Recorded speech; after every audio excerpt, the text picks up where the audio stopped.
Bueno, bienvenidas todas y a todos.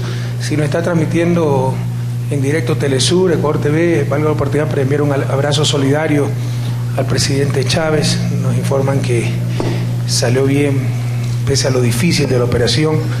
Bueno, que un abrazo del Ecuador, de toda la patria grande, y todos nuestros deseos de una pronta recuperación. Tenemos una hora y media, podemos extendernos un poquito más en este conversatorio para absolver cualquier duda, porque bueno, hay tiempos de mayor cosecha, ¿no? Nosotros vivimos bajo un permanente acoso mediático de cierta prensa que no busca la verdad, vive del conflicto y también pues de tratar de demostrar lo corrupto, lo malo, lo criminal que es el presidente para así sentirse un poco menos culpables de todos sus sesgos.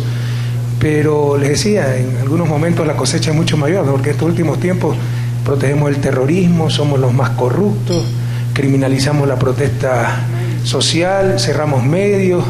La NAT el 8 de diciembre del CREDIM pues dijo asesinados en Ecuador, la fuente Fundamedio, por supuesto, César Ricaurte, sin decir que no tiene nada que ver con causas relacionadas al periodismo y que uno de ellos fue nada más y nada menos que el mismo hermano de nuestro ministro del Interior, asesinado en una riña, en una fiesta particular, por ponerse a separar una riña. Pero ese es el bombardeo mediático que todos permanentemente recibimos, pero que, les insisto, hay tiempos de mayor cosecha. ¿Será porque se acercan las elecciones? Seguramente. Pero bueno, bienvenidas, bienvenidos, y estamos aquí, y a todos los que nos siguen, ¿no? Por radio y televisión se está transmitiendo este conversatorio. También un abrazo y gracias por seguirnos. Bienvenidos nuevamente. Gracias, señor presidente. Agradecemos también a Radio El Telégrafo, Radio La Prensa, Radio Carrusel y a varias radios que son integrantes de la Asociación Ecuatoriana de Radiodifusión que llevan adelante esta transmisión. Iniciamos esta conferencia de prensa con la intervención del periodista Andrés López de la cadena CNN. Buenas tardes. En Brasil, abro comillas, usted dijo, Ecuador consideraría un eventual pedido de asilo a Bashar al-Assad en caso de que lo llegara a solicitar. Sin embargo, las convenciones internacionales determinan requisitos e impedimentos para el otorgamiento del asilo. Entre los impedimentos se menciona que no se puede conceder asilo político cuando el solicitante estuviera comprometido con delitos de guerra o crímenes contra la humanidad. Siria, de momento, enfrenta una guerra civil que, según el Observatorio Sirio de Derechos Humanos, ha dejado por lo menos 42.000 muertos desde marzo del 2011. Si esta cifra no fuese real, que no fueran 42.000, que fueran 5.000, sin embargo, a pesar de esa situación, ¿usted consideraría, si se solicita el asilo, considerarlo? Andrés, con todo respeto, así cites entre comillas, eso está totalmente descontextualizado y está más que clarificado. Lo que pasa es que mientras no escuchen ciertos periodistas, no necesariamente todo lo que quieren escuchar, no se ha aclarado el asunto, está más que aclarado. Se corrió el rumor de que el presidente Al-Assad, a quien ni conozco, había solicitado asilo en Ecuador. Se desmintió aquello. Luego repregunta a la periodista, y en caso de que hiciera una solicitud de asilo, ¿ustedes la considerarían? La consideraríamos como la solicitud de cualquier ser humano. La solicitud se le evaluaría. Y eso es lo que hemos dicho. Y esa es la última parte que tú citas, pero no se citan los antecedentes, que era desmentir el rumor de que había pedido asilo y que pregunte el periodista, y si presentara una solicitud de asilo. Es más, me parece que la consideraríamos como la de cualquier ciudadano del planeta que pidiera asilo al Estado ecuatoriano. Considerar la solicitud. Jamás se ha dicho que se le va a otorgar asilo. Aunque tenga esa característica del personal. Pero si nos presenta una solicitud hay que considerarla, pues hay que revisarla. Y tomaremos la decisión, de acuerdo a la tradición humanista del Estado ecuatoriano, ni siquiera de nuestro gobierno, a las profundas convicciones humanistas de este gobierno y en estricto apego pues al derecho internacional. Gracias. La siguiente pregunta la formula Andrés Reliche de la agencia Andes.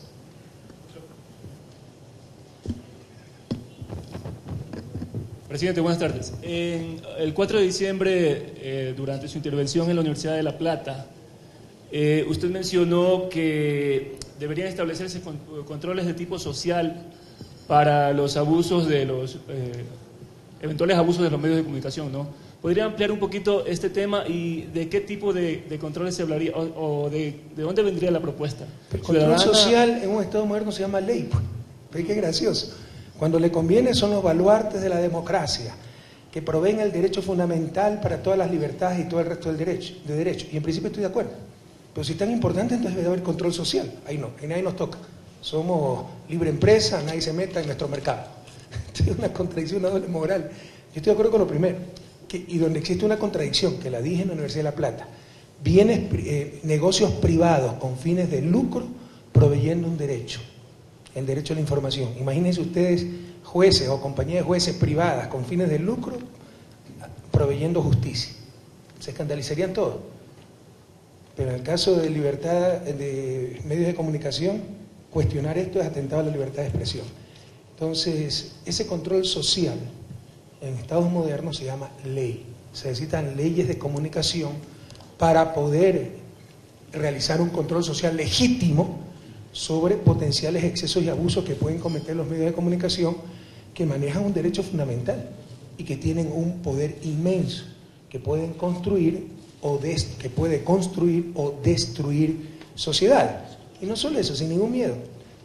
Propuse plantearse, discutir, como lo he hecho otras veces, pero así es de especial cierta prensa, no lo tomaron en cuenta, de repente no tenían tal vez cómo llenar titulares, entonces sí les interesó la propuesta.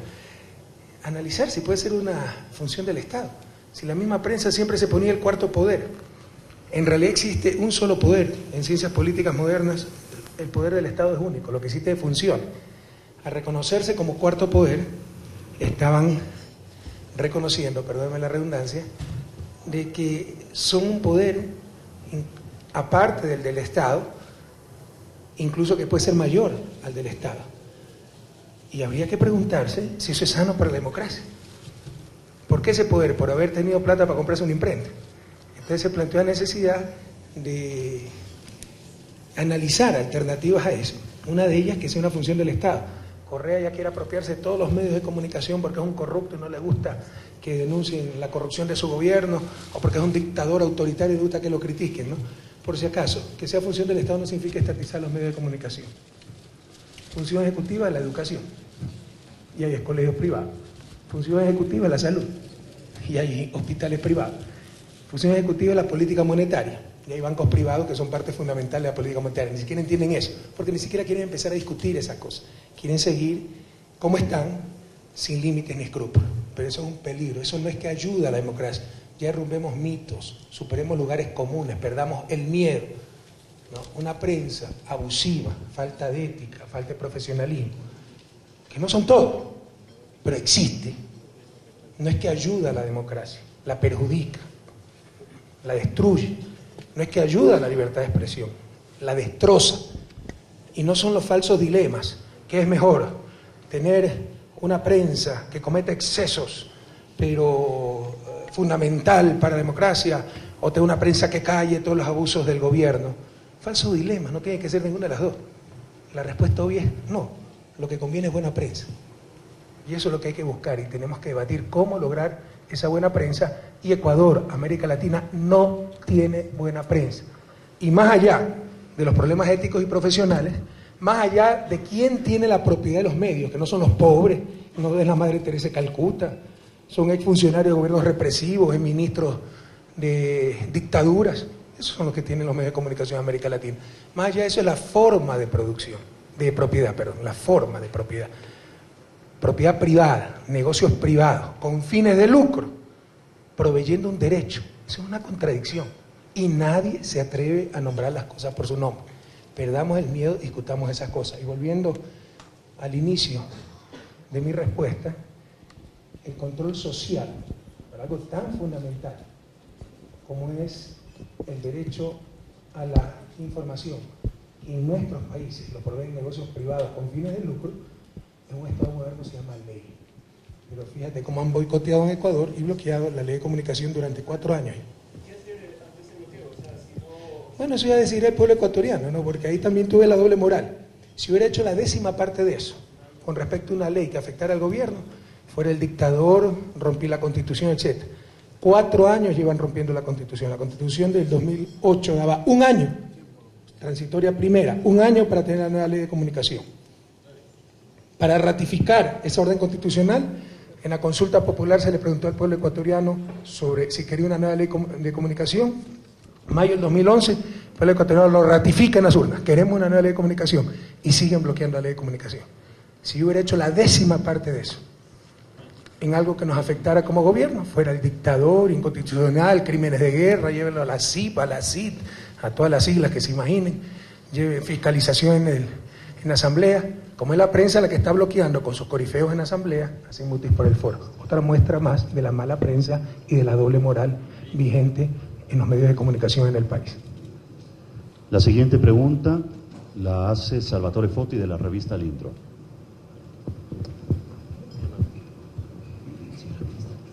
Muy buenas tardes, señor presidente. En el país se está hablando muchísimo del caso de Luluncoto, de los chicos que están presos en este momento. Sin embargo, mi pregunta va... Con todo cariño, Salvatore. Sí, dime. ¿Qué defines como chicos? Bueno, porque por ahí hay gente bastante vieja, pero claro, también son chicos, ¿no? Bueno, así. Ahora resulta que son jóvenes universitarios que estaban leyendo la Constitución con afiche del Che Guevara y fueron tomados presos por el gobierno represivo de Correa. Vean la edad que tiene algunos de los chicos. De hecho, la pregunta iba en este sentido. Justamente el año pasado, noviembre y diciembre, en Ecuador hubo bombas panfletarias. Y las bombas panfletarias inclusive llamaban, cito textualmente, a sangre y fuego, llamaban a la lucha y a la insurgencia armada. Entonces mi pregunta de hecho iba en este sentido y quería saber, ¿hay más bien, debemos esperarnos más desarrollo en las investigaciones sobre este caso? O sea, el problema es mucho más profundo. Hay terrorismo en Ecuador, hay células que quieren destabilizar al gobierno. Tú lo dijiste, Salvatore. Y qué bueno que refresque la memoria de los ecuatorianos y de los medios, porque esto no lo han mencionado. Es que ya se olvidaron de las bombas panfletarias. Se olvidaron ya de eso. Se olvidaron que una explotó en la Dirección de Salud, si mal no recuerdo, era una dependencia de salud en Guayaquil. Y si el público, en un lugar muy cerrado, no veía que ese cartón empezó a salir humo y salió con la anticipación de vida, pudo haber hasta pérdidas de vida en esa explosión. Eso es lo que queremos, eso es lo que buscamos. En un Estado de Derecho no se persiguen personas, se persiguen delitos. Esas bombas panfletarias, como el llamado a la lucha armada, a la violencia, es un delito en Ecuador. Y eso es lo que se está investigando. Si los días de Luluncoto no fueron, bueno, se demostrará el proceso. Pero aquí hubo un delito, bombas panfletarias, que pudieron costar vidas humanas, llamado a la violencia, agendas. Acuérdense que el 8 de marzo, si la memoria no me falla, era la denominada Marcha por el Agua y por la Vida, y se habían planificado una serie de atentados. Eso consta en evidencia. Pero ahora cierta prensa, y aquí vemos otro problema, ese es el Estado de Derecho versus el Estado de opinión. En un Estado de Derecho, estas cosas se dilucidan en los tribunales. En un Estado de opinión se dilucidan en los titulares. Ya los titulares de la prensa los pusieron como perseguidos políticos, como inocentes. Yo no sé si son inocentes o culpables. Lo que sí sé es que hubo esas bombas panfletarias, hubo delitos, y la policía dice que ellos eran los responsables. Ya habrá un juicio, o ya empezó el juicio, para decidir si son responsables o no. Pero eso que lo decidan los tribunales, no los titulares. Y no nos olvidemos de la existencia del delito, como el caso Quinzacocha, por favor. ¿A qué extremo llega cierta prensa? Es que ya se olvidaron que hubo 3 muertos. Un niño de 4 años asesinado, su madre violada.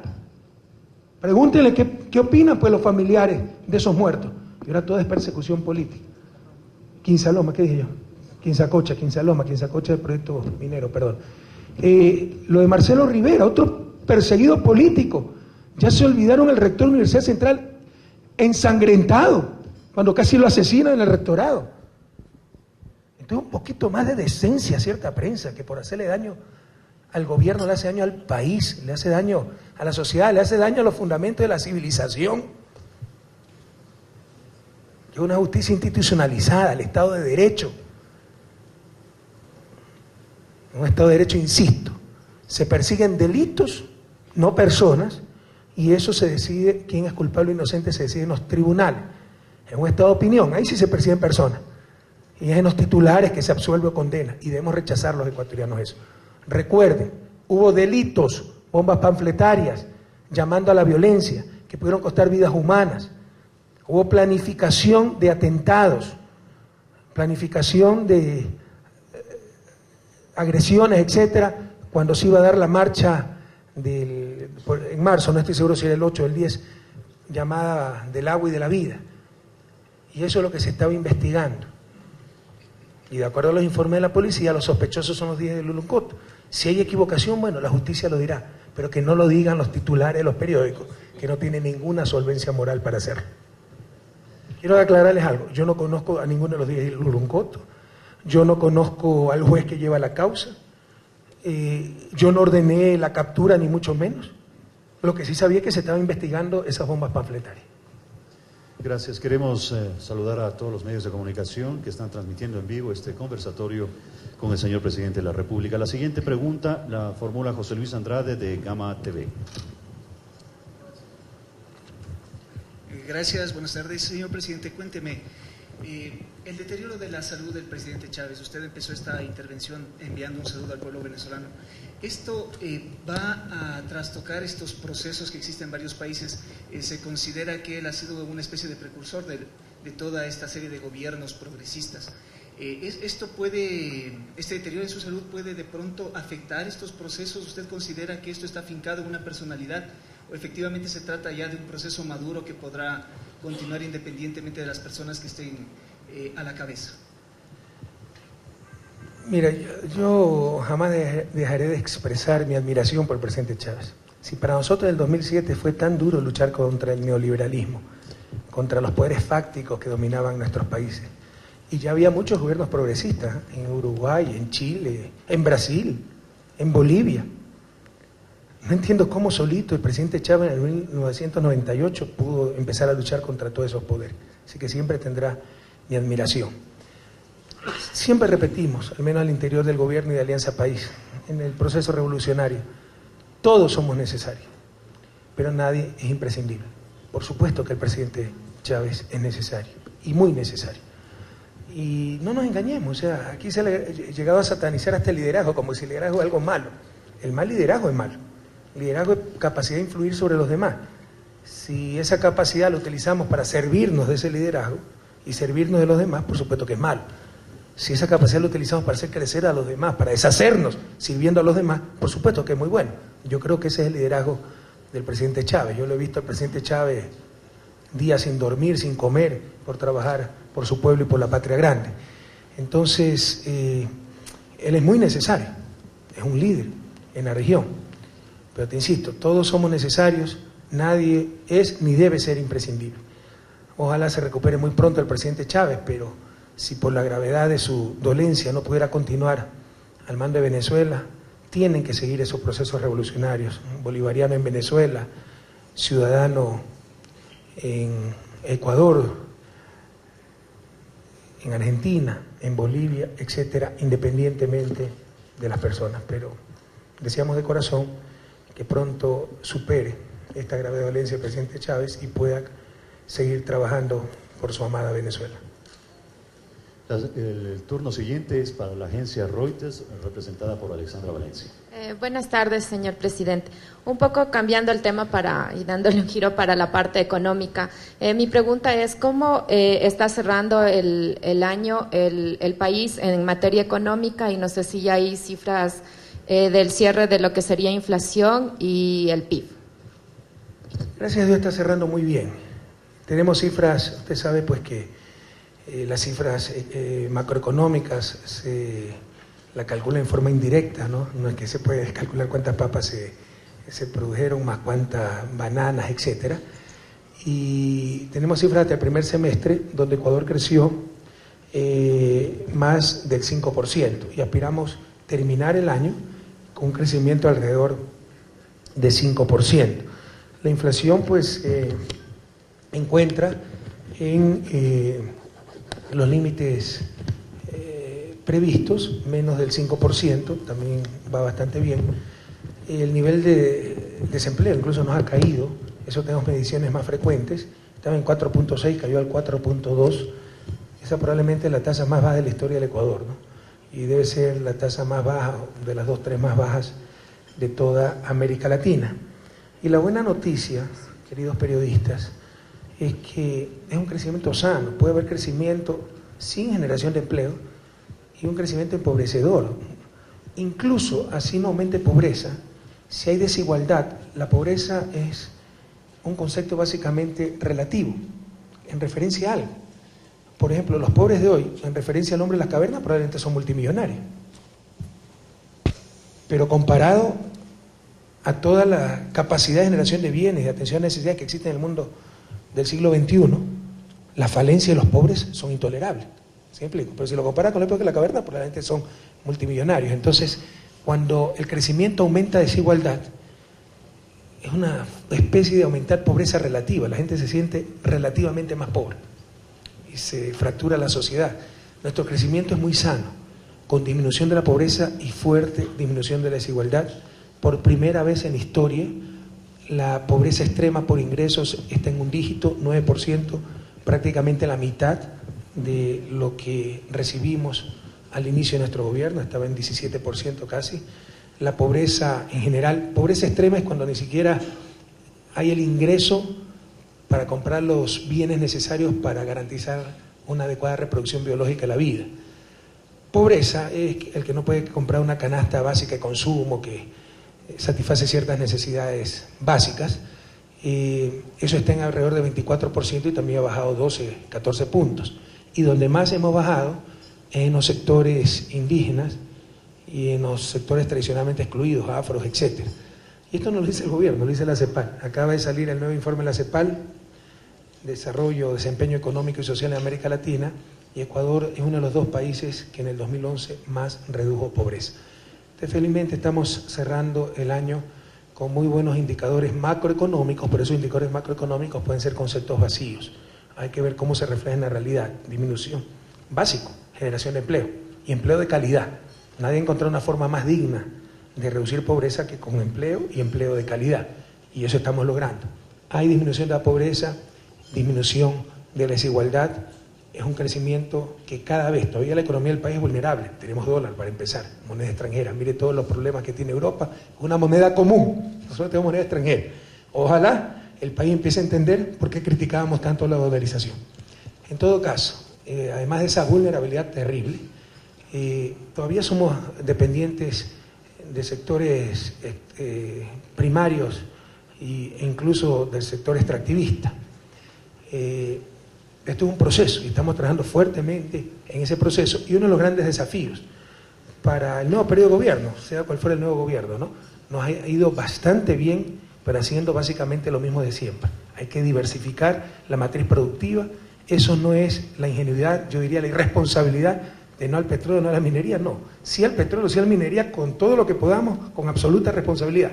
Utilizar al máximo esos recursos y movilizar esos recursos para generar talento humano, la economía del conocimiento, economía de servicio, etcétera. Eso es superar la economía extractivista. Entonces lo hemos hecho, pero falta profundizar mucho más ese proceso. La siguiente pregunta es de Alexis Moncayo, de TC Televisión. Presidente, buenas tardes. El día de hoy leíamos una carta que había enviado a varios medios y periodistas el doctor Galo Mora con respecto a la respuesta del gobierno y suya en particular sobre la no asistencia al debate presidencial de los candidatos presidenciales que ha organizado la Cámara de Comercio en Guayaquil. 3 cosas decía la carta, ¿no? Que todavía no ha arrancado la campaña, la primera, la segunda que no era una segunda vuelta, que eran 8 candidatos, y la tercera que no se consideraba la Cámara de Comercio de Guayaquil como un ente representativo de la sociedad ecuatoriana. Quisiera usted, si nos podría ampliar este concepto, presidente, el último, el tema de que la Cámara de Comercio de Guayaquil no es precisamente un ente de representación. Se lo amplio los 3. Primero, no fue una respuesta del gobierno, fue una respuesta de Alianza País, porque me está invitando como candidato. Y no entendemos pues esto. ¿Cuándo empieza la campaña? El 4 de enero. ¿Qué hacen llamando a debates presidenciales el 12 de diciembre?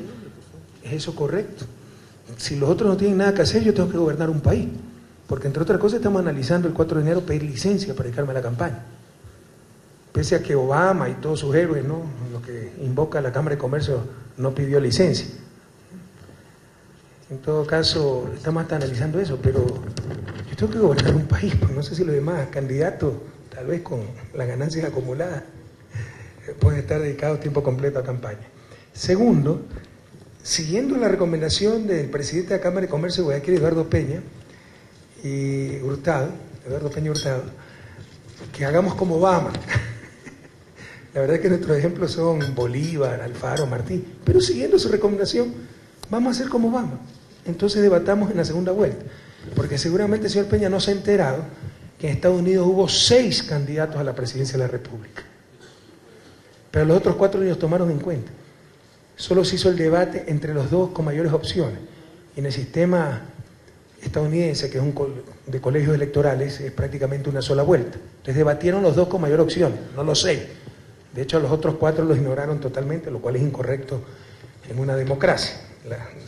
El sistema electoral estadounidense es tremendamente excluyente, por eso tiende al bipartidismo, porque no da oportunidad a ningún partido pequeño a crecer, se los excluye. Pero algunos utilizan como referencia, como ejemplo, el sistema electoral estadounidense, que es de los más criticados a nivel mundial. Pero en todo caso, siguiendo la recomendación del señor Eduardo Peña Hurtado, presidente de la Cámara de Comercio de Guayaquil, de que hagamos como Obama, hagamos como Obama. Entonces compitamos, debatamos, si que el pueblo ecuatoriano me favorece con su voto, en la segunda vuelta, los 2 finalistas. Y por último, cuando haya ese debate en la segunda vuelta, será en cualquier lado menos en la Cámara de Comercio de Guayaquil, porque yo no considero a la Cámara de Comercio representativa de los ciudadanos. Será una universidad pública, será en organizaciones sociales, podemos ir aquí nomás a la Asociación Desastre, a cualquier lado, ¿no? Algo más representativo que la Cámara de Comercio de Guayaquil, que todos sabemos quiénes la conforman. Muchas gracias. Nada más, una precisión. ¿Debería, por ejemplo, en el Código de la Democracia reglamentarse la organización de ese debate en segunda vuelta? Yo creo que sí. Yo creo que sí, y sobre todo en la segunda vuelta.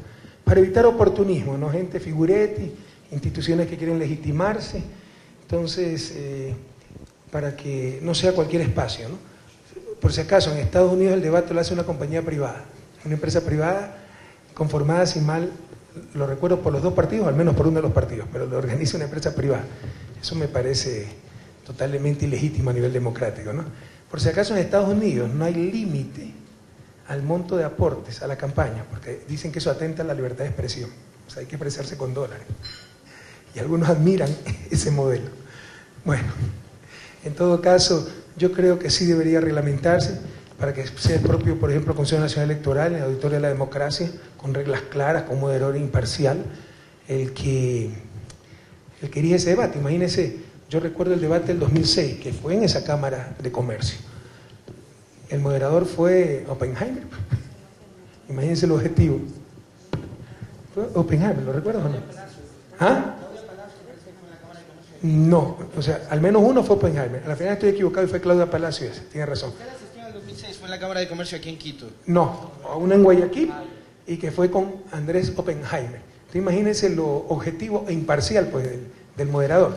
Entonces, para evitar esas trampas, para evitar legitimar instituciones que no tienen ninguna representatividad, como la Cámara de Comercio de Guayaquil, que representa tan solo a los grandes comerciantes, ni siquiera representa al comerciante informal, al chiclero, no, a los grandes, a los pelucones. Entonces sería muy bueno que eso se reglamente. Es una buena iniciativa aquello. La siguiente pregunta la formula María Fernanda Torres, de Diario El Tiempo. Buenas tardes, señor presidente. El ministro José Serrano mencionó que entre Ecuador y Colombia el ingreso no iba a permitirse, o no se iba a acceder con los permisos legales de antecedentes penales, perdón. Entonces, quisiera saber si es que ya está activado algún sistema que permita conectar a estos países y conocer antecedentes penales de las personas que ingresan. Sí, lo que se va a reemplazar eso, o ya está reemplazándose, por un mejor sistema. O sea, se pedía el pasado judicial, que es equivalente al récord policial. La gente tenía que sacarlo en Bogotá, hacer colas, pagar. Cuando se puede tener una base digital, el control, el costo del control, debe caer sobre el Estado, no sobre el ciudadano. Que el Estado tiene derecho a controlar, por ejemplo, los antecedentes de alguien que quiere ingresar al país. Perfecto. Pero el costo debe ser sobre el Estado, no sobre esa persona. ¿Sí me explico? Incluso esto tiene que ver con el principio de que toda persona es inocente hasta que se muestre lo contrario. No es que el que tiene que venir a demostrar que es inocente con un papel. Entonces los métodos modernos, esto no se ha hecho por la falta de cultura de servicio, porque siempre se puede hacer, o al menos desde hace muchos años y décadas. Entonces es muy fácil tener una base. Usted va a la Policía de Inmigración en el puente internacional, presenta su pasaporte, se mete en la base, Rafael Correa no tiene antecedentes, no hay pase. ¿Sí me explico? En lugar de eso le hacían a Rafael Correa llevar el pasado judicial, que es como el récord policial. Entonces control lo va a haber, pero un control mucho más eficiente y que el costo no recaiga sobre los ciudadanos, no, sino sobre el Estado. Y de hecho casi no hay costo, se trata de una base de datos. Siguiente pregunta, María Fernanda Suárez Navas, de Ecuador Televisión. Buenas tardes, presidente. Quisiera saber cómo considera usted la última declaración que le realizó a través de un comunicado el abogado defensor del exmandatario Yamil Maguad, quien considera que la solicitud o el pedido de detención por parte de la Corte Nacional de Justicia, la Interpol, tiene fines electorales, cuando esto se ha esperado hace muchos años por el feriado bancario de 1999. Vea, María Fernanda, yo me enteré de esa orden, creo que estábamos en Tulcán y por los medios de comunicación. Eso es una cuestión estrictamente judicial. Uno se hace la misma pregunta, ¿no? ¿Cómo demoró tanto? Si el feriado fue en el 99, hubo incautación de bienes, hubo cosas horrorosas. Pero nosotros no tenemos nada que ver en eso. Humanamente, hasta me duele un poco la posición del expresidente Yamil Maguad. O sea, yo creo que él en sí mismo no es una mala persona, no cometió gravísimos errores, se dejó manipular por grupos de poder. O sea, es una situación humana muy dolorosa.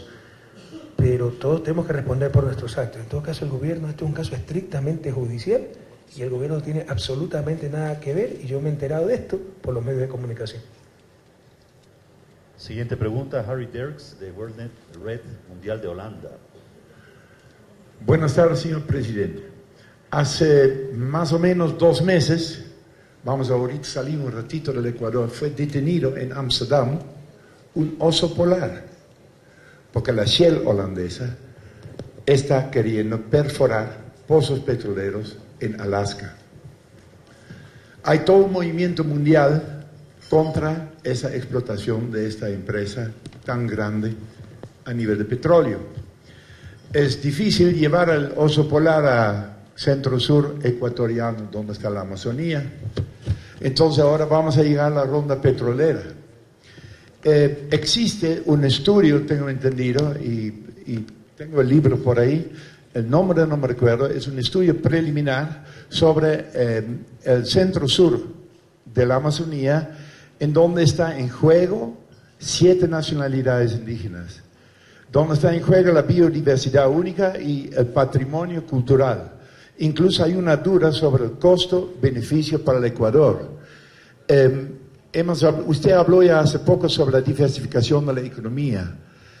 ¿Hasta qué punto usted en el nuevo periodo presidencial usted va a impulsar, acelerar más esa economía postpetrolera y también tomando en cuenta las sugerencias de los indígenas que en este caso en el evento en Marriott casi no podían tener el micrófono? Entonces, ¿qué evento? En el evento del lanzamiento de la 11ª ronda petrolera. Yo creo que usted está pésimamente informado, con todo respeto, ¿no? Primero, en Alaska hace rato se explota petróleo. Los indígenas de Alaska apoyan la explotación porque ellos son dueños del petróleo. Lamento mucho el oso polar, pero supongo que la perforadora no es que está apuntando al oso polar. O sea, debe haber espacios donde se pueda perforar sin atentar contra los osos polares. Alaska es bastante grande, como el suroriente ecuatoriano. Esa publicación a la que usted hace mención es absolutamente exagerada. ¿Quién puede creer que por incluso explorar, todavía no estamos hablando de explorar se pone en riesgo 7 nacionalidades? Hablan de 3 millones de hectáreas. Miren, esas cosas yo me las creía antes de ser presidente, porque son discursos que a uno le gusta. ¿A qué persona buena, honesta, no le va a remover la conciencia? Se pone en riesgo 7 nacionalidades, 3 millones de hectáreas. Pero cuando se ve la falsedad que hay detrás de eso, créame que ahora lo único que hace es darnos más indignación, porque son grandes mentiras. Si quieren honestamente defender a los indígenas, defender la selva, empecemos hablando la verdad, y ahí vamos a coincidir, porque nosotros hablamos la verdad y también queremos defender a esos indígenas y queremos defender la selva. Pero esos indígenas viven en miseria, pues. Y algunos quieren confundir miseria con folclore. Y esa selva se está destrozando, pero no por el petróleo, por la expansión de la frontera agrícola y ganadera. Y si usted no da alternativas de trabajo a esa gente, seguirá destrozándose la selva. Y la conservación no será sustentable si no superamos la pobreza, porque otros problemas para la selva es la deforestación ilegal. Pero usted no le va a poder decir a una familia pobre, indígena, que vive al lado de un bosque, pero no tiene ingresos, no tiene trabajo, no tiene nada, no tale el bosque. Eso va a ser insostenible. Entonces queremos defender a los indígenas, a la selva. Empecemos hablando la verdad. Ese reporte es una ridiculez académica, ni siquiera merece el título académico. Y lo que hacen con esas groseras mentiras no es ayudar a la causa, es desprestigiarla. Hablemos, para empezar, la verdad. Ya en eso coincidiríamos, pudiéramos hablar la verdad y tener diferentes objetivos. Si en verdad buscan proteger a la nacionalidad indígena y proteger la selva, no solo estaremos hablando la verdad y coincidiendo en aquello, sino también coincidiendo en objetivos. Y usted lo ha dicho, ¿ya? Tal vez el coste es superior que el beneficio, por eso se va a explorar, pues. Y en base a esa información se tomarán decisiones.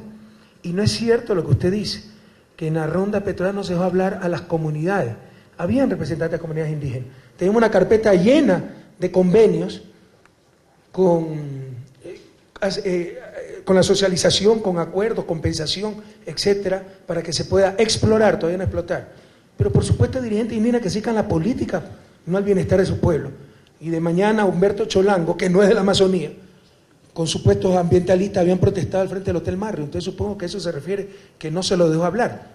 Pero los indígenas han tenido la palabra, se ha socializado. ¿Por qué no dice que se secuestró a 2 socializadores? Porque no querían que se socialice. Entonces, si queremos realmente defender a las comunidades indígenas y a la selva, empecemos hablando la verdad. Y se miente demasiado. Y créame, yo antes compraba esos discursos. Después de 6 años de haber visto lo que defiende mucho de esa gente, sus mentiras, sus contradicciones, ellos defienden la naturaleza y los derechos humanos. Secuestraron a 2 socializadores, varillazos a la policía, etcétera. Al ver tanta contradicción, ¿cuánto me cuesta creer en determinadas personas? Pero en todo caso, aquí se ha hecho la socialización que la Constitución y los tratados internacionales ordenan. Tenemos los convenios firmados con las comunidades. Va a haber obras de compensación. La primera etapa es explorar, ahí se verá, o sea, si el costo es mayor que el beneficio es mayor que el costo. ¿Qué podemos saber ahora si no sabemos lo que tenemos? ¿Cómo se puede saber eso? Si es cierto lo que dice ese informe, ¿cómo lo demostraron? Ya exploraron. Si para eso es la exploración. Usted ve las contradicciones, no resiste el menor análisis. Con esas mentiras no le hacen el favor a la supuesta causa que persiguen, que yo también dudo de esa causa. O sea, yo creo que hay gente que ya arregló su vida, que está contra la minería, pero va en sus carros 4x4 a llenarles de cualquier cosa a nuestras comunidades indígenas, que les dice sigan así, sin necesidades básicas satisfechas, viviendo en la miseria, pero qué bonito paisaje, yo tengo donde turistear. Hasta cuestiono sus objetivos, pero asumiendo que coincidamos en objetivos, la mejor manera de ayudar a la causa es hablando con la verdad. Y el informe que usted ha citado es una completa mentira. Disculpe que le interrumpa, señor presidente. Uno, el informe es de Carlos Larrea Maldonado, él es profesor de la Universidad Andina, y bueno, es un estudio preliminar que va a ser ampliado, nos dijeron. ¿Se acuerda el informe de la Universidad Andina sobre criminalización de la protesta social? ¿Y cuál era la fuente? Humberto Cholango, Marlon Santi, de Filtenesa. Sí, pero los indígenas sí estaban dentro del Marriott. En este caso el presidente de la Confeniai, o sea, la Amazonía, él pidió la palabra. Bueno, le dieron después de insistir. Pero lo que yo quería... Se la dieron, de todas maneras, lo ha dicho. Pero lo que quieren es dirigir este país, que ganen elecciones. Porque cuando les conviene son parte de un Estado y cuando les conviene no. Seamos coherentes. Pero esas cosas usted tiene que plantearle también a esos dirigentes, que lo conozco muy bien. Pero que se pongan de acuerdo. ¿Son parte de un Estado o no lo son? Porque cuando les conviene ellos son y cuando les conviene no le son. Ellos quieren el diálogo. Pero bueno, en cuanto a la aceleración de la economía post-petrolera para su tercer mandato, segundo mandato. Pero yo le he dicho, está en el plan de gobierno de Alianza País. Nosotros vamos a utilizar los recursos naturales no renovables de este país con el máximo de responsabilidad ambiental y social, pero los vamos a utilizar. Nos parece hasta una irresponsabilidad frente a tantas necesidades insatisfechas decir no a nuestros recursos naturales no renovables. Probablemente algún día el país saldrá del subdesarrollo sin esos recursos, pero pero ¿cuántas generaciones más serán sacrificadas? O sea, las cosas hay que hacerlas lo más rápido posible. Hemos perdido demasiado tiempo para el desarrollo. Alguna vez expuse la diferencia entre América Latina, que se está desarrollando, y ciertos países del sudeste asiático, los tigres asiáticos, Corea, Singapur, que ya se desarrollaron, pero tuvieron que explotar sobremanera su fuerza de trabajo para lograr ese desarrollo. ¿Cuál es la diferencia en América Latina? Que tenemos recursos naturales. Eso es lo que evita esa sobreexplotación que tuvieron que permitir esos países para lograr el desarrollo. Eso nos evita ese sacrificio, ese inmenso costo. Pero hay gente que no, que seamos mendigos sentados en un saco de oro. Hablemoslo claro, en febrero 17, que el pueblo ecuatoriano elija. Pero cuando elija, respetemos la decisión de la mayoría. Porque ¿qué es lo que dicen esos grupos a los cuales ustedes invocan y convocan? ¿No? Si ganamos, tienen que aplicar nuestro programa porque ganamos y viva la democracia. Y si perdemos, también tienen que aplicar nuestro programa por el derecho a la resistencia. Entonces pongámonos de acuerdo, seamos coherentes. Este conversatorio con el señor presidente de la República lo pueden seguir por internet a través de las páginas www.presidencia.gov.es y www.elciudadano.gov.es. La siguiente pregunta la formula Alex Vaquero de la cadena LTU. Sí, presidente, buenas tardes, economista. Platón decía que la economía debe servir a la vida de todos, nunca jamás deberá ser un instrumento para el Estado o para el individuo. Usted participó recientemente en la 44ª cumbre de Mercosur en Brasil y ahí se analizaba y Mercosur invitaba al país a formar parte de esta organización comercial, la quinta más importante del mundo. Usted analizaba la adhesión de Ecuador y decía que hay un poco de riesgo del país por no tener una política monetaria adecuada, no tenemos una moneda como el dólar y pues habría que eliminar 4.000 partidas arancelarias también si es que habría la sustentabilidad de este comercio. Presidente, a través de este mercado se podría realizar consensos económicos a nivel de la región, se podría asimilar un consenso de Washington que tanto nos perjudicó en el país durante la década de los 90. El porcentaje de la adhesión de Ecuador a este mercado es mayor. ¿Entramos o no entramos a este mercado? ¿Me puedes repetir la cita de Platón, por favor? La economía debe servir a la vida de todos, nunca jamás deberá ser un instrumento para el Estado o para el individuo. Usted es economista, presidente. Y el individuo no tiene vida. Y el Estado no da representación de los individuos. Vida sobre el capital, sí. Y por si acaso, no sé de dónde sacaste la cita, pero el término economía lo inició Aristóteles, oikos, nomos, reglas que rigen la hacienda, oikos, hacienda, riqueza, nomos, leyes. Y Aristóteles fue discípulo de Platón, entonces no sé cómo Platón ya tenía ese concepto. Pero en principio estamos de acuerdo, la economía debe defender la vida, el fin último de la economía no es Wall Street, no es el indicador de riesgo país, no es la alegría de los burócratas internacionales, es el buen vivir de las sociedades. Y para ese buen vivir, pues, se requiere satisfacción de necesidades, se requiere tener capacidad de generar bienes y servicios, se requiere un adecuado comercio. Por todo eso, pues, estamos evaluando muy seriamente nuestra entrada a Mercosur. En cuanto a visión política, coincidimos, incluso en política económica, con la inmensa mayoría de Mercosur, prácticamente la totalidad de los países que conforman dicho bloque, que son muy escépticos de los tratados de libre comercio, muy escépticos de los tratados de protección recíproca de inversiones, que aquí nos decían que o firmábamos o se acababa el país. Brasil no ha firmado uno solo, y los países que han firmado han tenido graves perjuicios, Argentina, Bolivia, etc. Entonces coincidimos en la visión política en general y en la visión de política económica en particular y política comercial. ¿Cuál es el problema? Que cuando se entra a estos bloques ustedes tienen obligaciones, tienen una política comercial común y básicamente la política arancelaria común, el arancel externo común. Entonces la política arancelaria es muy importante en caso de desequilibrios externos. Fíjese que con salvaguardas, política arancelaria, logramos capear la crisis del 2008 y 2009 y Ecuador no decreció y fue uno de los países que más rápido se recuperó de dicha crisis. En el 2009 fue 2008, América Latina creció 2%, 2009, verifíqueme el Alzheimer. Pero Ecuador creció, pese a no tener moneda nacional. Eso, los que conocen de técnica económica saben que es algo sorprendente, porque utilizamos, entre otras cosas, política arancelaria para impedir grandes desequilibrios en nuestro sector externo, por la caída de los precios del petróleo, caída de remesas de migrantes, pérdida de mercados de exportación por la crisis. Y salimos muy bien librados de la crisis. Eso perderíamos entrando al Mercosur. Entonces, todas esas cosas tenemos que evaluar. Con el arancel externo común, usted lo ha dicho, cerca de 4.000 partidas se tienen que incrementar. En estos momentos, para que vean ¿no? las falsedades, se dice que este gobierno ha cargado de impuestos a todos los ciudadanos, a los empresarios. En realidad, cuando llegamos al gobierno habían 400 partidas arancel cero, hoy son cerca de 3.000. Prácticamente todos los bienes de capital, todos los insumos productivos pagan cero arancel. Con el Mercosur tendríamos que poner aranceles a esos productos, ¿no? Pero eso no es lo más grave, porque cuando usted sube aranceles, la recaudación de eso es para el fisco y de alguna manera puede compensar a los productores y darle incentivo. El problema es que también hay que bajar ciertos aranceles, más de 2.000.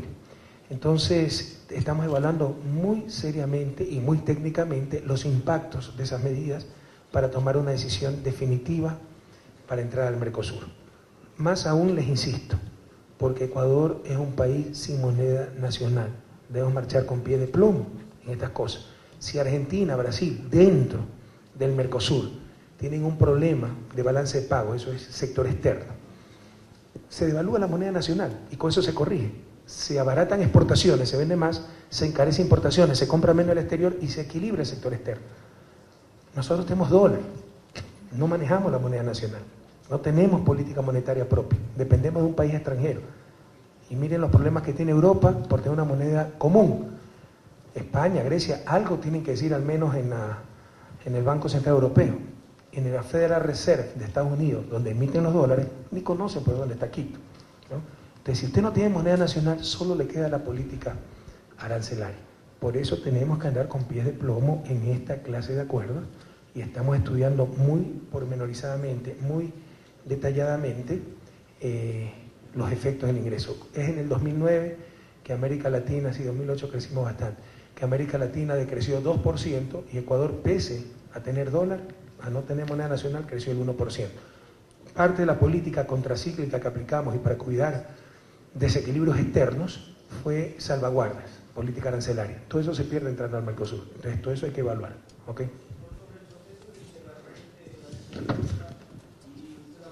No la búsqueda de un modelo económico, sino de proyectos políticos de los gobiernos, en este caso. Eso lo dijo Cristina, y yo lo suscribo totalmente.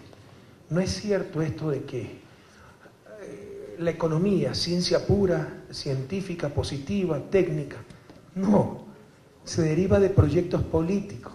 Usted plantea un proyecto político y de ahí viene la política económica. Y me hicieron creer que era pura técnica. Eso es más cercano a la religión que a la ciencia, ¿verdad?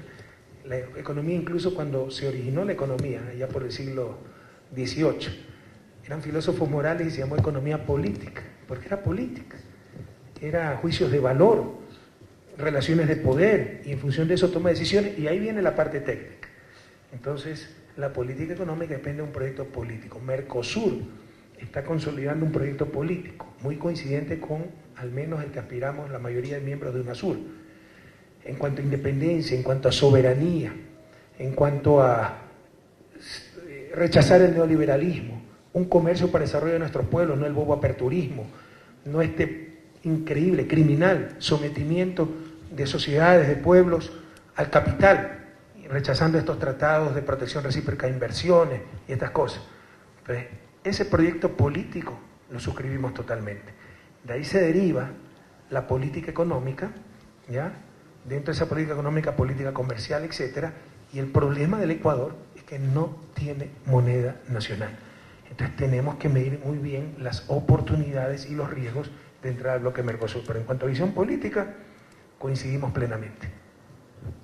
Siguiente pregunta, Luis Onofa, de la agencia Notimex.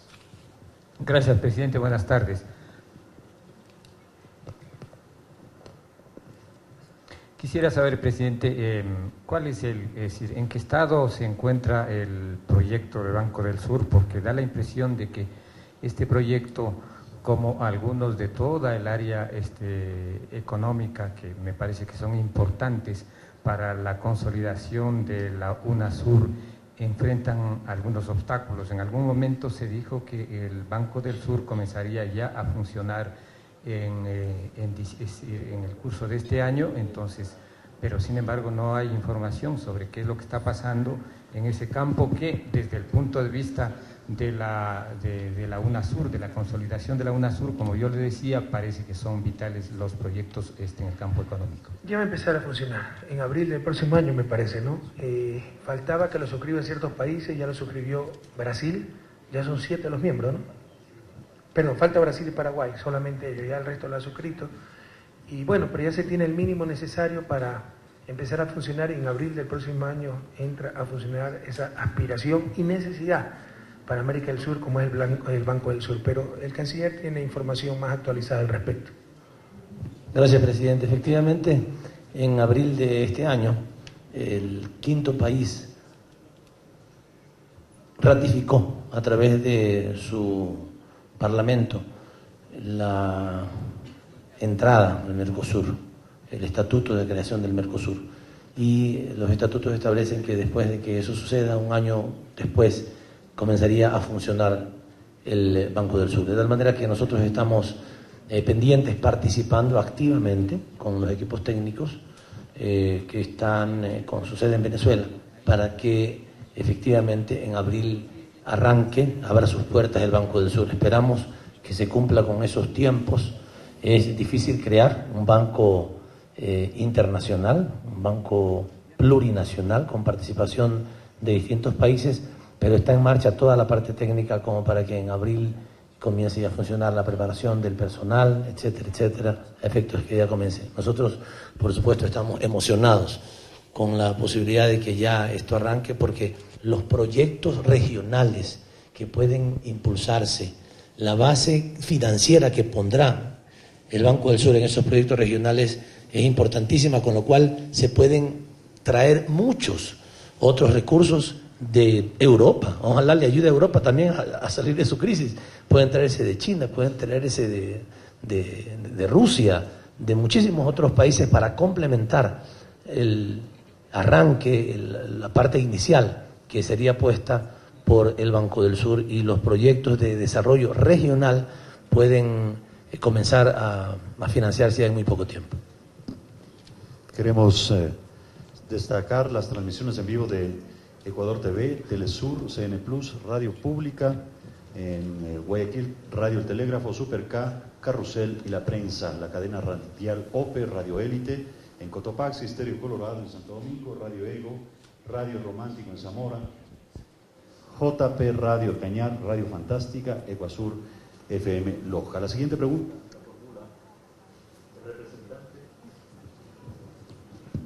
La siguiente pregunta la formula el representante de Bloomberg News, Nathan Hill. Buenas tardes. Bueno, tengo una pregunta, pero también quisiera una precisación sobre lo que dijo al compañero de RTU. Entonces, empiezo con la pregunta que tenía. Básicamente, ¿cuánto se necesita para financiar el presupuesto 2013 y de dónde vendrá? Y de ahí la precisación es... usted ha criticado a la dolarización. En un nuevo mandato, ¿usted cambiaría el dólar por una moneda nacional? Bueno, Nathan, seguramente tú no resides en Ecuador, porque lo he repetido 1000 veces. Una cosa es estar en desacuerdo, otra cosa es poder deshacerlo. Siempre pongo el ejemplo que no es el mío, por si acaso, gracias a Dios, una mujer candidata a los altares, porque me aguanta demasiado. Pero una cosa es decir, no me va bien el matrimonio, otra cosa es decir, me voy a divorciar. ¿Por qué? Porque sencillamente el costo del divorcio es mayor que aguantar un mal matrimonio. ¿Sí me explico? ¿Ya? Entonces, si yo hubiera tenido que escoger la dolarización, jamás lo hubiera elegido. Estamos adentro. El costo de salida sería inmenso, una catástrofe económica y social, lo hemos repetido 1000 veces. Pero algunos equivocadamente, es un error académico, argumentan que criticar implica que vamos a salir. No, yo puedo criticar y reiterar una y otra vez, sobre todo para que nadie más vuelva a cometer terror garrafal, dirigido por las élites y los banqueros.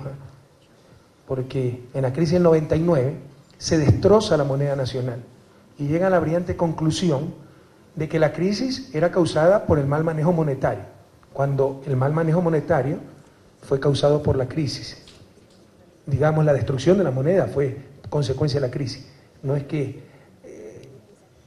la depreciación del sucre produce la crisis. Se confunde causa con efecto. Se confunde las fuerzas que existen detrás de eso. Se llega a la brillante conclusión de que los ecuatorianos somos genéticamente inferiores al resto de países y no podemos tener moneda nacional.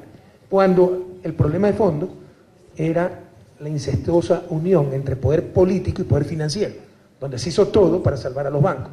Y el Banco Central autónomo, que constitucionalmente tenía que velar por la estabilidad de la moneda, triplica en un año, triplica la emisión monetaria para salvar a los bancos. Si puede ya sellar un librito mío, Anatan, porque tengo escrito todo eso. Eso no lo debe saber y no lo puede olvidar el pueblo ecuatoriano. Entonces, ahí se produce la dolarización. Entonces, yo jamás hubiera sido autoridad en ese entonces, jamás hubiera permitido eliminar la moneda nacional. Pero a la gente se le hizo creer que esa era la causa del problema, que teniendo dólares en el bolsillo todos íbamos a vivir mejor. Si esa es la solución, ¿por qué toda América Latina no dolarizó? ¿O son idiotas del resto? ¿O nosotros no hicimos lo correcto? Y creo que el tiempo nos está dando la razón. Mira los problemas que tiene Europa, el grave problema de España, que no tiene política monetaria propia. Si no, fuera 10.000 veces más fácil superar la crisis. Y tienen política monetaria común. Nosotros no tenemos política monetaria. Dependemos de la política monetaria de un país extranjero, que puede o no coincidir con las necesidades de Ecuador. Entonces, criticar un sistema no significa que se lo vaya a cambiar. Es un mensaje para que no se cometan en el futuro nuevos errores, los mismos errores, no perder la sensatez, saber diferenciar causas y efectos, saber reconocer las fuerzas que están detrás de los problemas y no simplismo como que los ecuatorianos somos genéticamente inferiores y no podemos manejar una moneda nacional, o que las monedas nacionales son un problema para los estados. Entonces, ¿por qué los estados continúan? Pues con moneda nacional. Sobre el presupuesto 2013, hemos necesitado unos 6.000 millones de dólares en financiamiento, pero está totalmente cerrado dicho financiamiento. No sé si quieras extenderte un poco más, Patricio. Aquí está nuestro ministro de Finanzas. Sí, básicamente tenemos dos etapas el siguiente año. Una primera etapa donde tenemos un presupuesto prorrogado, como manda la Constitución y la ley. Este año no se envió una proforma a la Asamblea porque en el proceso de transición, mientras se declara oficialmente el nuevo gobierno, se prorroga el presupuesto aprobado por la Asamblea para el año anterior, para este año, el 2012, digamos. Luego de eso, evidentemente hay algunos proyectos nuevos, importantes de arrastre que se van a hacer. Aspiramos, como decía el presidente, alrededor de unos 6.000 millones de requerimientos de financiamiento, de los cuales la gran mayoría vienen por, digamos, financiados con desembolsos atados, y un monto importante de libre disponibilidad que está negociado ya, pero que no se ha utilizado este año y que lo utilizaremos el siguiente. El presidente, recordarán ustedes, había comentado que teníamos ya un acuerdo con la República Popular China para un desembolso que no hemos tenido necesidad de utilizar este año, lo utilizaremos el siguiente. Por si acá. 1.700 millones. ¿Perdón? Este es el 1.700 millones. Originalmente era 1.700, subió un poquito durante el proceso de negociación, ahora son 2.000. Por si acaso, por ahí vi un articulista libre independiente, ¿no? Ex ministro de Finanzas de un celebérrimo presidente del Ecuador, celebérrimo por lo mediocre, que dice que el gasto público ha crecido del 23% en el 2000 al 49% en el 2012. Primero, eso no necesariamente es malo. O sea, aquí se satanizó el gasto público, pero pregunten en Holanda cuánto es el gasto público como porcentaje del PIB. Segundo, no es verdad. Son mentiras, son groseras mentiras, se comparan cosas distintas. Lo que se hizo fue consolidar todo el sector público que antes no estaba consolidado. Por ejemplo, el FEIREP, ¿se acuerdan ese fondito para pago de deuda donde se ponía el ingreso del OCP? Eso estaba fuera del presupuesto, ahora se lo incluye. Las importaciones de combustible, son más de 3.000 millones de dólares, son las importaciones. No se contabilizaban, se las pagaba a través de Petroecuador, ahora se las contabiliza. Entonces no que ha incrementado el gasto público, se ha consolidado todo ese gasto público y tampoco es 49% como indica, ¿no? Entonces se miente demasiado en el país. Sí.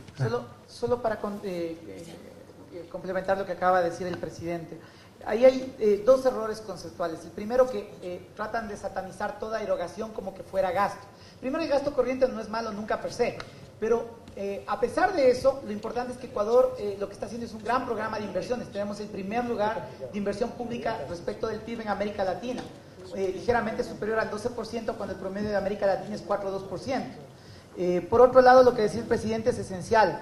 Si ustedes corrigen todas estas fallas que habían, digamos, en la manera como se contabilizaba la estadística en el 2006, que no tenía, por ejemplo, en el sector público no financiero, ni el ISFA, ni el ISPOL, la importación de derivados no se registraba, era básicamente el resultado neto nada más lo que se registraba, no estaban los costos de los contratos petroleros, entre otras cosas, tenemos más de 11% del PIB, repito, más del 11% del PIB subestimado en las cuentas. Entonces, cuando se hace la comparación, lo que están comparando es una estadística incompleta con la estadística completa que actualmente tenemos. Es el costo de hacer bien las cosas. Nosotros estamos haciendo bien las cosas y somos los criticados. Antes que se hacían mal, cuando se contabilizaba todo.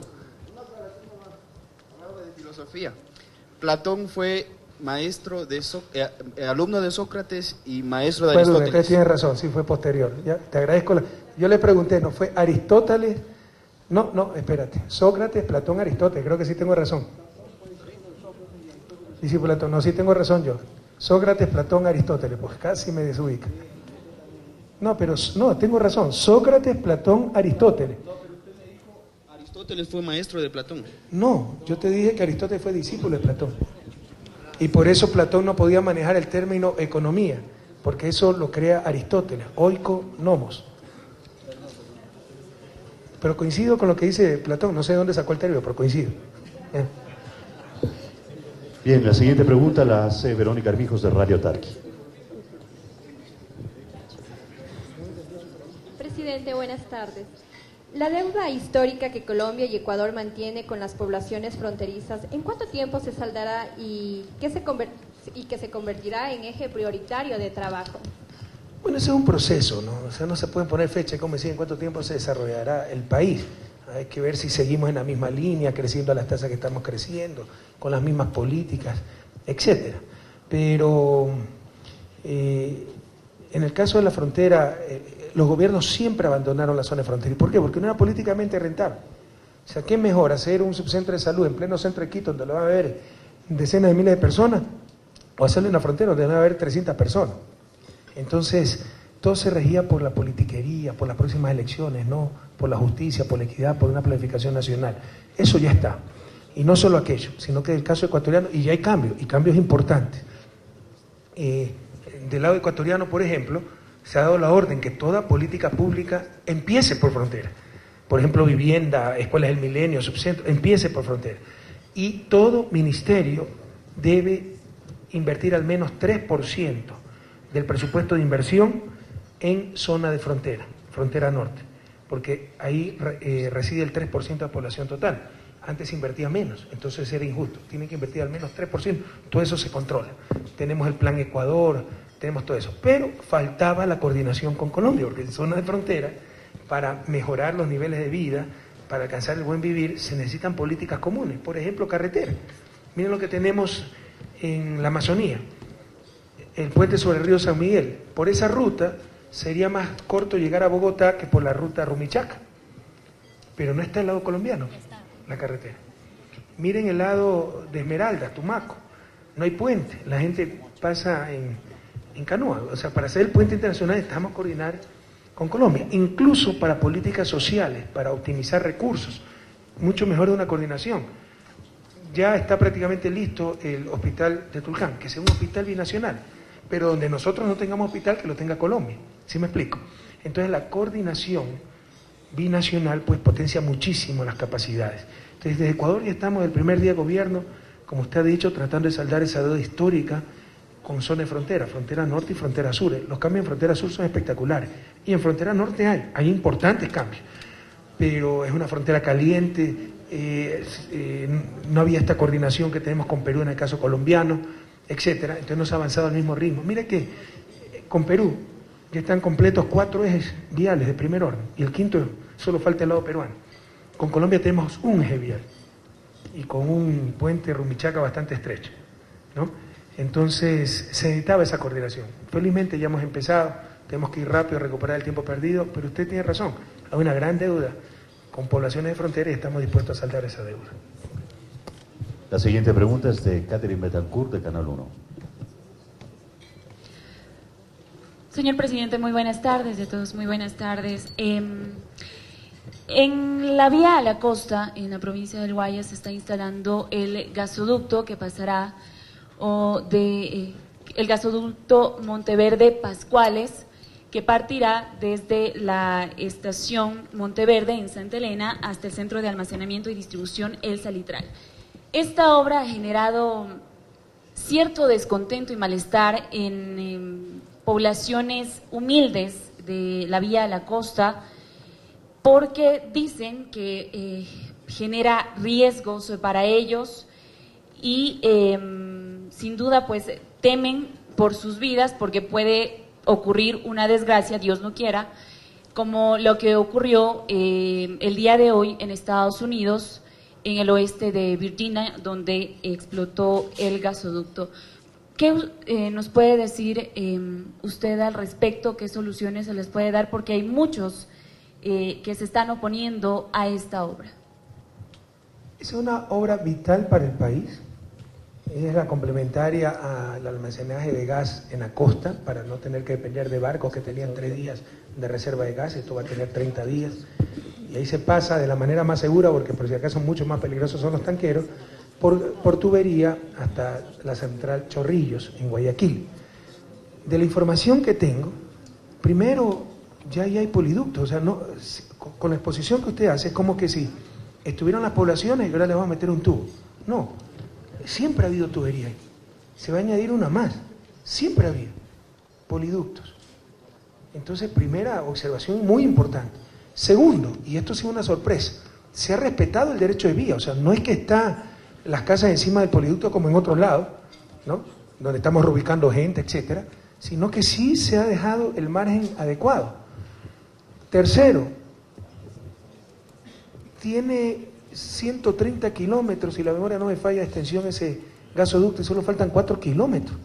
¿Se imagina en estos momentos cambiar la ruta? Ahora, por supuesto, si hay vida humana en riesgo hay que cambiarla. Pero viene lo cuarto. Usted está poniendo como ejemplo de Virginia. Virginia es un gasoducto visto. Acá el gasoducto es enterrado. Con los Twitter que me mandaron, con la protesta que salía del periódico, yo pedí unos informes. Se ha ratificado de una empresa independiente, con I empezaba, averíguame el nombre por ahí, en que ratifica que son los niveles de seguridad tremendamente estrictos, etcétera. Pero ya voy a pedir un nuevo informe.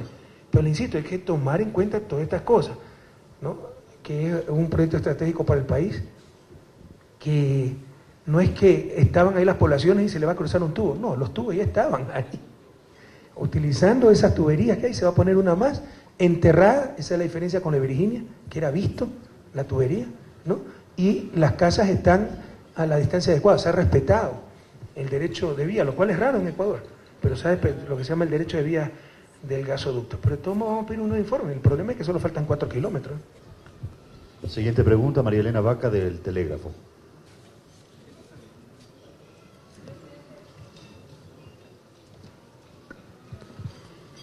Presidente, buenas tardes. Mi pregunta tiene que ver con una entrevista que sacamos el día lunes en Diario El Telégrafo del periodista chileno Patricio Meri, que hablaba acerca de que la CIA ha emprendido una campaña en contra suya y textualmente decía: a ellos, Estados Unidos, les dolió mucho el tema Assange. Quería saber su opinión al respecto. Mire, todas estas cosas las tomamos con beneficio de inventario, pero son creíbles. O sea, no es primera vez que la CIA hace esta clase de operaciones. No estoy diciendo que es verdad, estoy diciendo que son creíbles, no son irrazonables. Las tomamos con beneficio de inventario. Lo que sí le digo es que no quiero, creo que el peor error que podemos cometer es exceso de confianza, pero créame que ayer teníamos reunión de buró político de Alianza País y las encuestas son tan buenas que pedimos que las hagan de nuevo, que no nos creemos que nos vayan tan bien las cosas. Entonces van a intentar cualquier cosa hasta febrero y no excluimos ninguna posibilidad. No crean mucho en accidentes, no tengo muchas ganas de morirme por lo pronto, etcétera, ¿no? Entonces, perdieron en Venezuela, querían que iban a ganar, se dieron un suelazo terrible, ya se nos vinieron con todo. O sea, hay una campaña de prestigio a nivel internacional, estos ataques a la prensa y todo junto, ¿no? Transparencia Internacional, la amnistía, que yo he justificado el terrorismo, documentales mafiosos, pasquines elevados audiovisuales, no son casualidad. son cosas coordinadas, concertadas, y conociendo los poderes que enfrentamos, pues, y sabiendo que es muy difícil que nos derroten en las urnas, no excluimos ninguna posibilidad. José Luis, vamos en orden, por favor. Tiene la palabra Lucila Donoso, de la agencia italiana ANSA.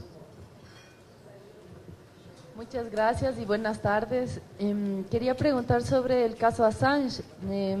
Si no hago mal las cuentas, ya lleva 5 meses en la Embajada del Ecuador en Londres. Quería saber qué es lo que está planificado para los próximos meses y si se han retomado los contactos con el gobierno de Gran Bretaña. Lo hemos repetido 1 y 1000 veces. Ecuador ha hecho lo que tenía que hacer.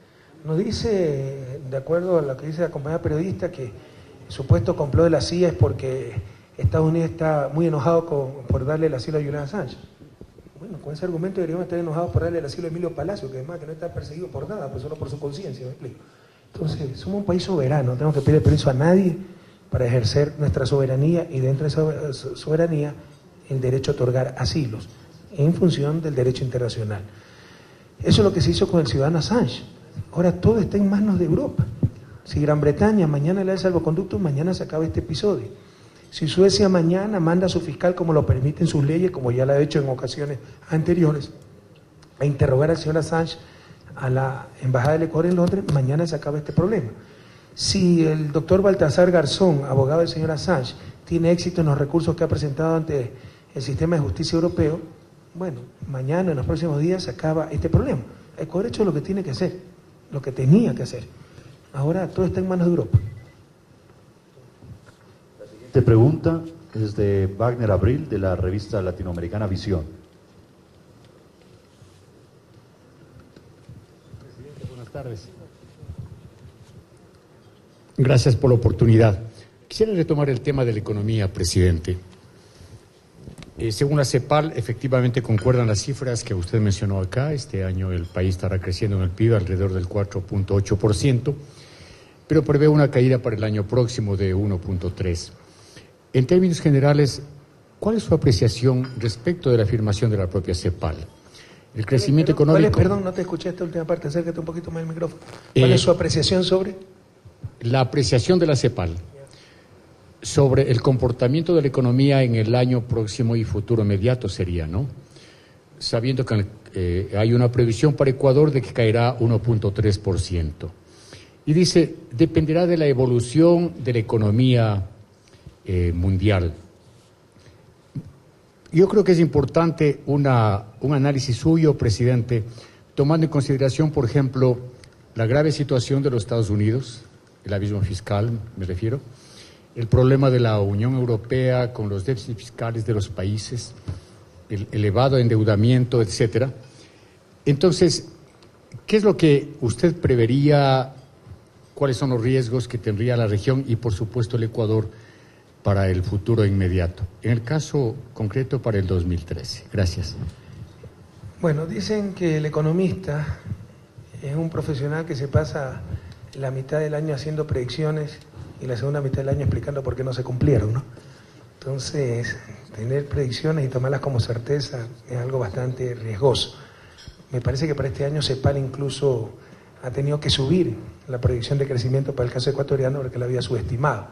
Pero incluso si fuera eso, si fuera 3.5, es una gran tasa de crecimiento. Lo que pasa es que nos acostumbramos al 8% del 2011, pero no es de ninguna manera una mala tasa. Nosotros esperamos subir un poco más. El próximo año sí hay un problema, que es el paro de la refinería, porque le van a cambiar el reactor, etcétera. Eso implicará mucho más importación de combustible y eso reduce el PIB, ¿no? Pero esperamos pues crecer. O sea, no hay que tener tampoco obsesión por el crecimiento, cuidado, ¿no? Algunos ponen demasiado énfasis en el crecimiento, les insisto, puede ser un crecimiento empobrecedor, un crecimiento ficticio. Si yo contamino toda la selva, ya, eso no se contabiliza. Si gasto millones en descontaminar, eso es generación de bienes y servicios. Al final del día, lo sumo, estoy igual que antes. Pero ¿cómo creció el PIB? Entonces tengan mucho cuidado con la cifra. Hay grandes deficiencias en la medición del PIB, sobre todo, del crecimiento del PIB, sobre todo como indicador de bienestar. Por eso, para bienestar, que es el fin último no es el crecimiento del PIB, el fin último es bienestar humano. es mejor utilizar indicadores más directos como reducción de pobreza absoluta, desigualdad, empleo con calidad, etc. En todo caso, esperamos seguir con un fuerte crecimiento, aunque el próximo año vamos a tener el paro de la refinería y, por supuesto, el contexto internacional es difícil. Si se agrava la situación en Europa, Estados Unidos, golpea a América Latina. América Latina lo ha hecho increíblemente bien cuando estamos creciendo. Es la única región del mundo que crece y disminuye. Hay otras regiones que están creciendo, pero es la única que está disminuyendo desigualdad. Europa no crece, ¿no? Entonces, pero si se agrava la situación en Europa, esto le golpea a Ecuador, a Brasil, a todo, porque somos todavía países dependientes, pero a nivel mundial incluso hay interdependencia. O sea, si entra en crisis Europa, se golpea a Estados Unidos o viceversa. No hay país que sea invulnerable a las crisis del resto del planeta. Por supuesto, los países en vías de desarrollo nos golpea más, somos más vulnerables. Y eso es lo que hay que cambiar, y estamos cambiando. Depender de nuestras propias fuerzas, pero esto no es algo que demora 5 o 6 años, ¿no? Demora mucho más. Entonces estamos tomando todas las medidas, ¿no? Les insisto, o sea, las perspectivas son bastante buenas, incluso esa tasa de crecimiento que nos da la CEPAL de 3.5 no es mala, nosotros esperamos crecer más. Está el problema del paro de la refinería, pero las perspectivas son buenas. Hay factores imponderables, si se agrava o no la crisis mundial, y eso nos golpearía a todos. Entonces ahí no podemos hacer nada, o sea, no manejamos esas condiciones. Podemos prepararnos lo mejor posible al interior, y lo hemos hecho. El crecimiento ecuatoriano es robusto, dinámico, depende en gran medida de ahorro nacional, de inversión financiada con fondos nacionales que antes estaban afuera, como la Seguridad Social, etcétera. Pero si hay una crisis muy grave en Europa y Estados Unidos, por supuesto que golpea no solo a Ecuador, sino a toda América Latina. Siguiente pregunta de Sugey Ajar, de Diario El Universo. Gracias. Presidente, buenas tardes. Yo tengo 2 consultas. La primera es que usted hace unas semanas en su enlace sabatino comentaba que desde hace 6 meses, más o menos desde junio, dijo, estaba realizando una investigación sobre el caso Dusac. ¿Qué respuestas ha tenido sobre ese tema? ¿Han tenido más datos, investigaciones? ¿Qué ha logrado el gobierno al interior de su investigación? Y la segunda tiene que ver con el caso de Julian Assange. Justamente hoy el señor Assange en una entrevista había comentado que está formando un partido político. Yo quería conocer si el señor Assange puede realizar declaraciones políticas tomando en cuenta que es asilado. Gracias. Bueno, yo lo que dije es que en junio se había detectado ese crédito y se estaba investigando. Y de hecho se investigó. Y nadie ha negado que hubo irregularidades inmensas. Pero por supuesto, pues la irresponsabilidad, la politiquería, que se vaya preso todo el mundo, los miembros del directorio, etcétera. Déjenle eso a la justicia, por favor, no a los titulares. Ya hay una indicación fiscal, ahí hay que tomar medidas administrativas, que se las tomaron y se las seguirán tomando, y juicios administrativos también, y responsabilidades penales que están siendo investigadas por fiscalía y por los correspondientes jueces. O sea, fíjense la desesperación, porque no tienen de qué acusarnos, ¿no? Un crédito mal dado de un banco en poder de fideicomiso entre 200 empresas, son 170 empresas, creo, de fideicomiso. Entonces, la culpa del gobierno, de Pedro Delgado, presidente del Banco Central. O sea, seamos un poco más responsables, un poco más sensatos. Eso fue un crédito mal dado, nadie lo ha negado, lo están pagando en buena hora, pero de todos modos, eso no exime de culpa a los que dieron mal el crédito. Eso se detectó en junio, se estaba investigando, y eso es lo que hacen, se sustraen los documentos, hasta los mails del computador de Pedro Delgado, y se los mandan a una periodista para hacer el escándalo, en base a lo que se estaba investigando, para hacer el escándalo. En todo caso, bueno, se han tomado todos los correctivos, se han puesto los juicios, la responsabilidad administrativa, se presionó para que se pague el crédito, se lo está pagando, y ya el resto le corresponde a los jueces, porque eso está en manos de la justicia, justicia civil y justicia penal. Con respecto al caso Assange, no tengo conocimiento de que esté haciendo un partido político, entonces primero déjeme informarme del caso para tener un pronunciamiento. Siguiente pregunta del Comercio, representado por Santiago Seas. Buenas tardes, presidente. Usted hace unos minutos se refería que estudiaba la posibilidad de pedir una licencia a partir del 4 de enero para la campaña electoral. Quería consultarle, presidente, ¿de qué factores dependen tomar esa decisión? Y en caso de tomarla, ¿cuándo se comunicaría esta decisión al país, presidente? Sí, estamos analizando esa posibilidad y a su debido tiempo la comunicaremos al país. Se le planteó ayer al Buró Político, somos gente muy responsable, hay que ver si puedo hacer las dos cosas bien, promocionar un proyecto histórico, revolucionario, donde no solo tenemos que ganar la presidencia, sino tenemos que obtener mayoría en la Asamblea para no sufrir los chantajes, el bloqueo que hemos sufrido. Mire que el Código Penal está bloqueado. El Código Penal, tan necesario para seguridad, para combatir la delincuencia, 8 meses bloqueado. No hablemos pues de la ley de comunicación, que no es prioritaria para el gobierno, dicho sea de paso, pero es ejemplo de cómo la capacidad de bloqueo de ciertos sectores. Entonces, analizaremos eso con absoluta seriedad y responsabilidad, y pese a que nada me obliga a pedir licencia, y aquellos que admiran tanto el modelo norteamericano y Obama, pregunten pues si el presidente Obama pidió licencia, en caso de que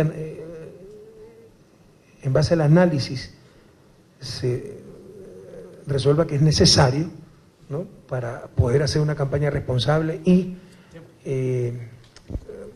que también el manejo del país siga siendo responsable a tiempo completo, etcétera, en manos de Lenín Moreno, pues tomaremos esa decisión. Presidente, ¿también se podría interpretar su decisión o las consultas que están haciendo con el Buró Político de Alianza País, el hecho de que esta campaña política o esta campaña electoral con relación a las pasadas es más fuerte, más difícil y presenta más desafíos para usted y para Alianza País? Bueno, entonces no va a pedir licencia. Que siempre lo mismo. O sea, si se captura droga, ahí ven, aumentó el tráfico de droga. Si no se captura, miren, con la base de Manta se capturaba más. O sea, se captura más que con la base de Manta. Salió la base de Manta, ahora se captura más droga, porque hay más narcotráfico. Si capturáramos menos, vieron, con la base de Manta se capturaba más droga. Palo porque no hubo.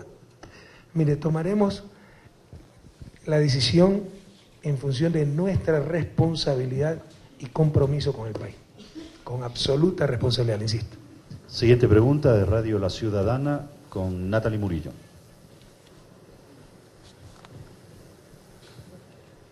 Señor presidente, muy buenas tardes. El banquero Guillermo Lasso plantea una reducción de impuestos.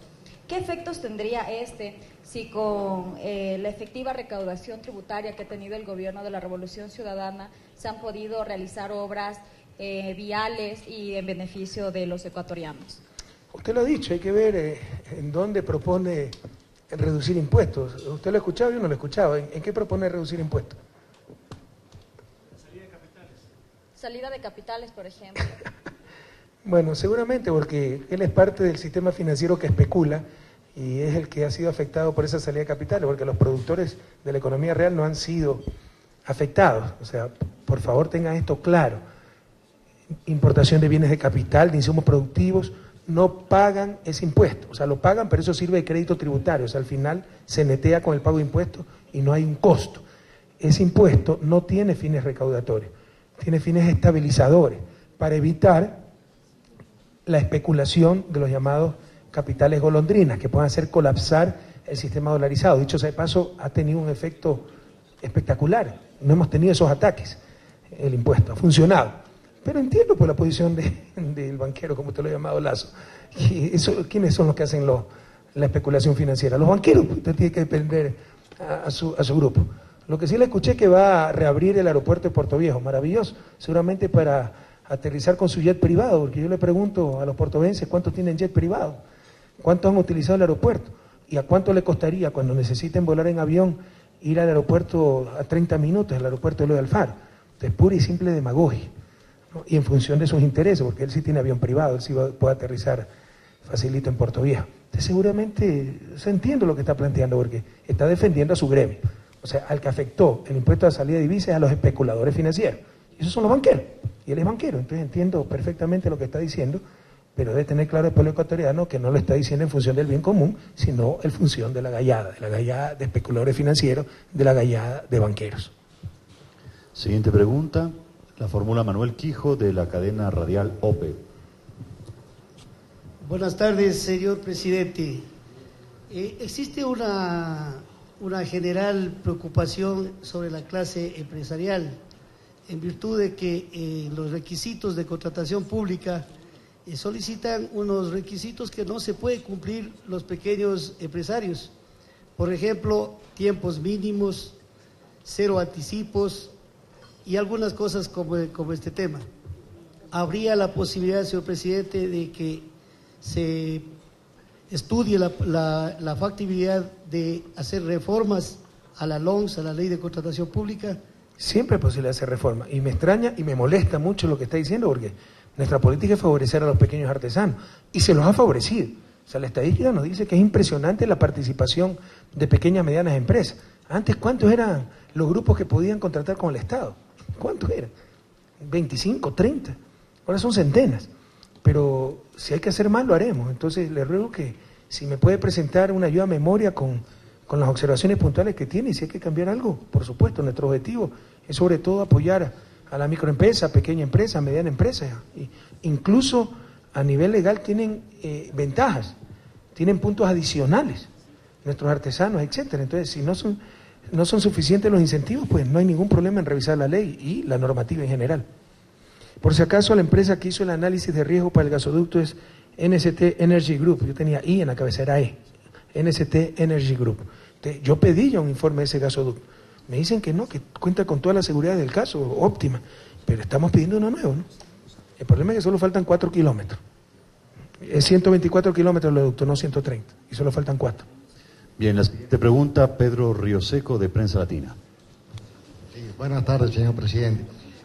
Me gustaría que usted comentara sobre la forma en que han manipulado algunos medios de prensa las declaraciones que usted hizo sobre la AMIA, el atentado de la AMIA en Argentina, y que se refiera a las posibilidades que abre la nueva cumbre de la Comunidad de Estados Latinoamericanos y Caribeños que se va a celebrar en los próximos días en Chile. Bueno, usted lo ha dicho, manipulación, Pedro. Créame que yo debería estar curado de espanto, pero en mis casi 6 años de presidente yo tengo nada más groseras tergiversaciones de las cuales he sido víctima, pero grosera, burda.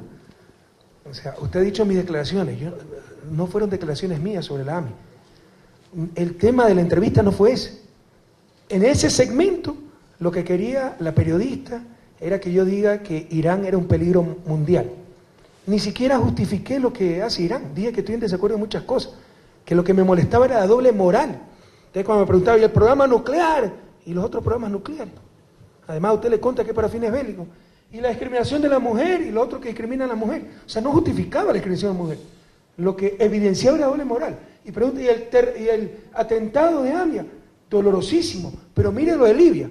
Entonces ahora resulta que yo he minimizado el atentado, que lo he justificado. Un diario publicó que yo he justificado el atentado. Ahora, créame que voy a estar curado de espanto.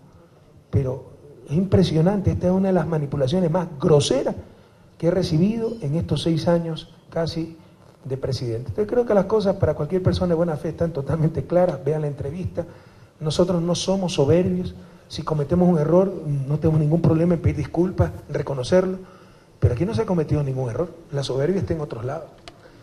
Además, nosotros no vamos a permitir exigencias de nadie que no sea nuestro propio pueblo, nuestro mandante, el pueblo ecuatoriano, por nobles que supuestamente sean los motivos que persiga una organización. Y es más, me ratifico totalmente en lo que manifesté en esa entrevista, donde se dijo que ese atentado era tremendamente doloroso. Siempre hemos defendido la vida, siempre hemos rechazado toda forma de terrorismo, de violencia.